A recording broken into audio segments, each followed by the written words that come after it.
I just have 4 words to say to Jeff Bezos in regards to his audacious claim right here. Pull the other one.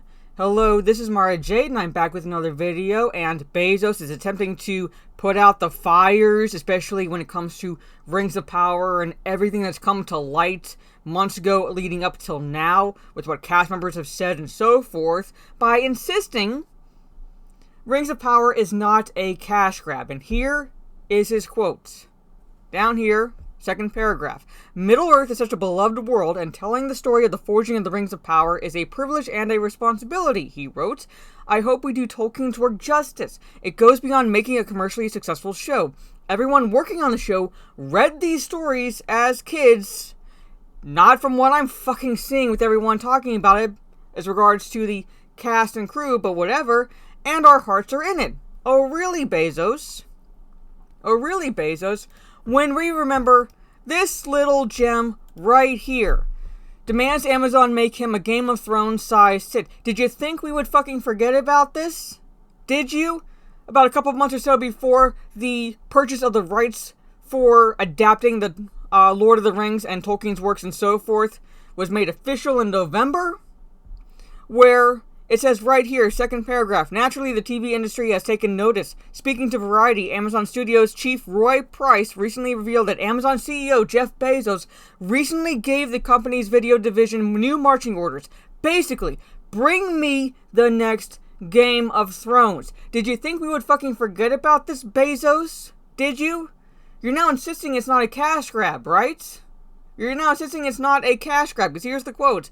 I do think Game of Thrones is to TV as Jaws and Star Wars was to the movies of the 1970s, Price said. It'll inspire a lot of people. Everybody wants a big hit. Everybody wants a big hit, and certainly that's the show of the moment in terms of being a model for a hit. Alright? Certainly Game of Thrones is a model. Alright? So now you have that, okay? But back then, it was whatever. The rights to adapting Tolkien's works became official in November of 2017, and we really didn't have a lot to go on. Maybe some of us were apprehensive, but whatever, we did not have any of the details or anything about what the deal constituted, alright? So, fast forward a few years or so, little hints were coming out here and there, images were being leaked and so forth. Again, apprehension set in, but at the same time, we couldn't fucking judge any images. We don't know where they were taking place and so forth, or what events they were supposed to be detailing, so we kind of still remained optimistically cautious in regards to what Amazon was doing with adapting Tolkien's work, because we were also led to fucking believe that they were adapting the actual works that detailed the Second Age of Middle-earth, namely the Silmarillion being the big one, the main one, but also Unfinished Tales and the History of Middle-earth and so forth, that we were actually going to see a proper adaptation.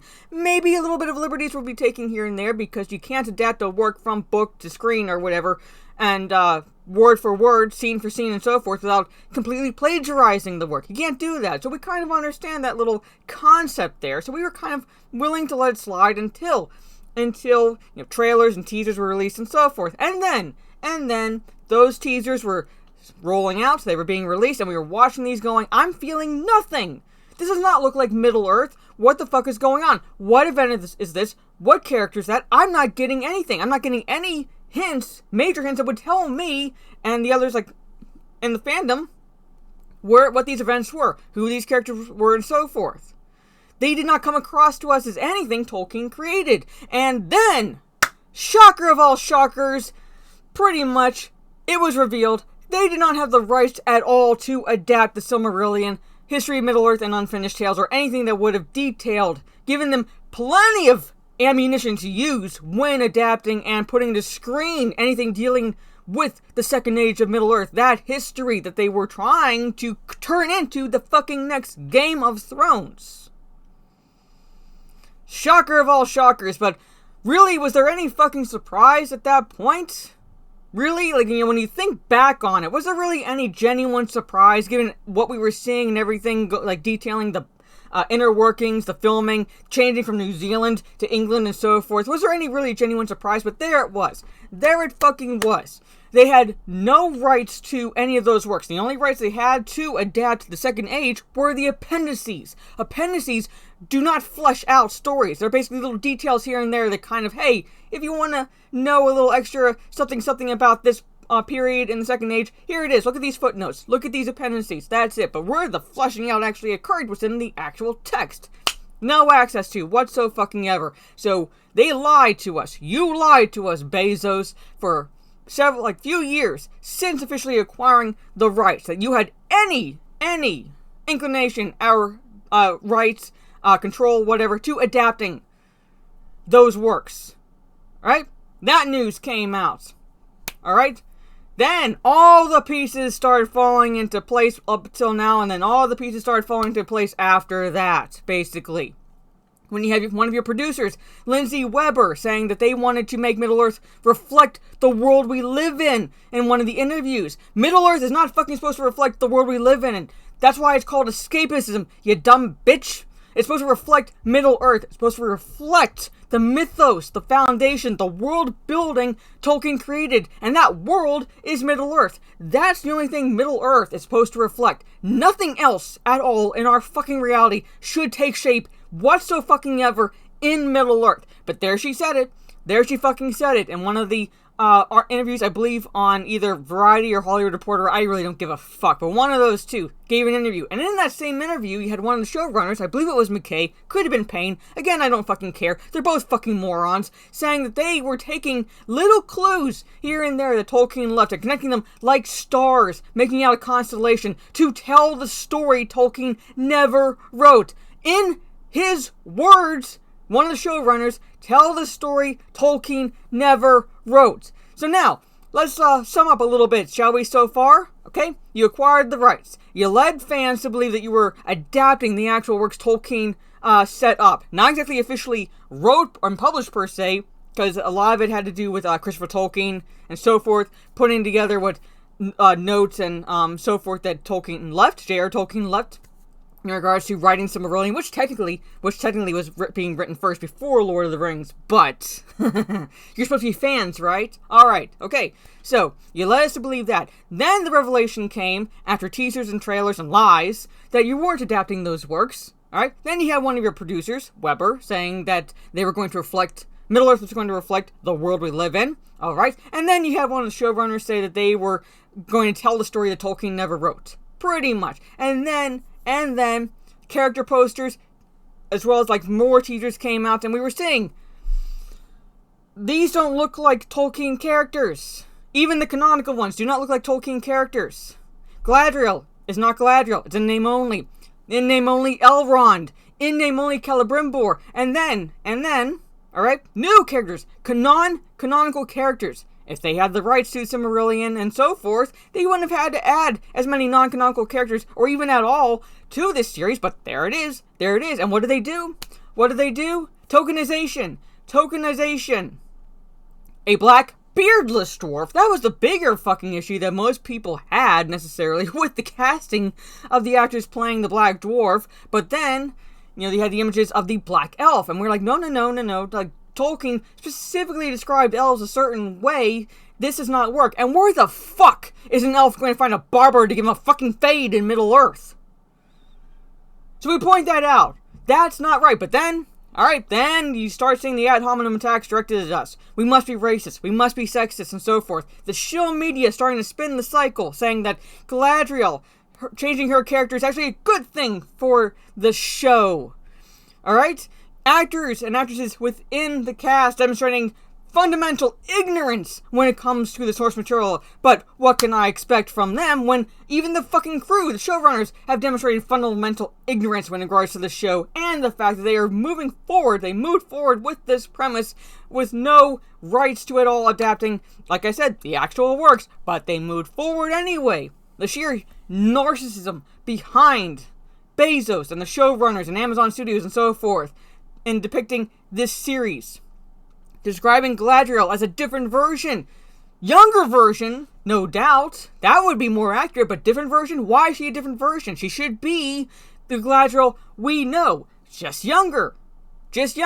But there it is. The show media started spinning. Ad hominem attacks started happening from the stands on Twitter. And now the ad hominem attacks are happening from, again, the cast and crew. With the actress Morfydd Clark playing, again, in name only Galadriel, claiming, hey, people attacking, which is really constructive criticism about the tokenization within this series, implying that the Tolkien fandom is racist, coupled with the producer, Weber, as I aforementioned earlier, also saying that we can't, basically can't abide racist. We're, excluding the very minuscule number of maybe examples, even though they don't provide receipts to back up their fucking claims of genuine racism and sexism and misogyny and so forth. A lot of what we've been directing at these fuckheads have been constructive criticism. We've been protecting what Tolkien has written. We've been trying to protect, because he's sure as fuck the Tolkien estate wasn't, what Tolkien established, the lore he built and so forth. We've been trying to do that. And now we're being called racist. Get ready, because we're going to be called sexist in the very near future, because now we have...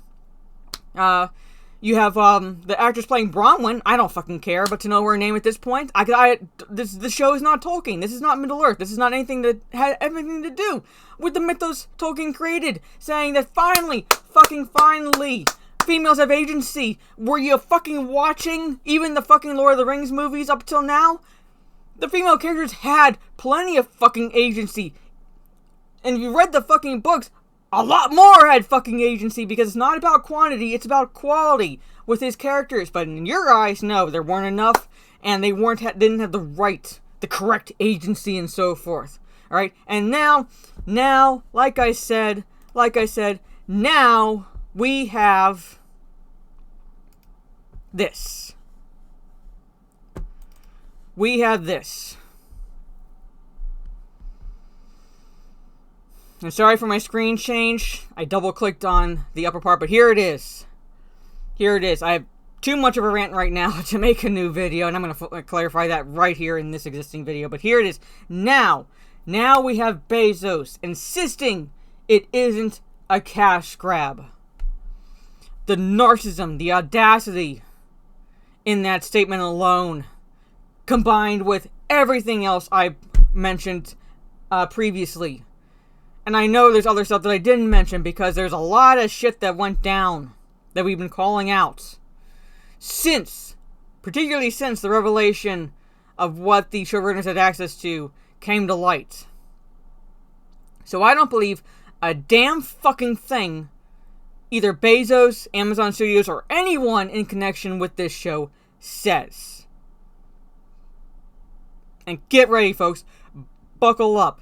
It's going to get a lot fucking worse. I guarantee it. I'm calling it right now, the closer we get to September 2nd, because it is on the horizon.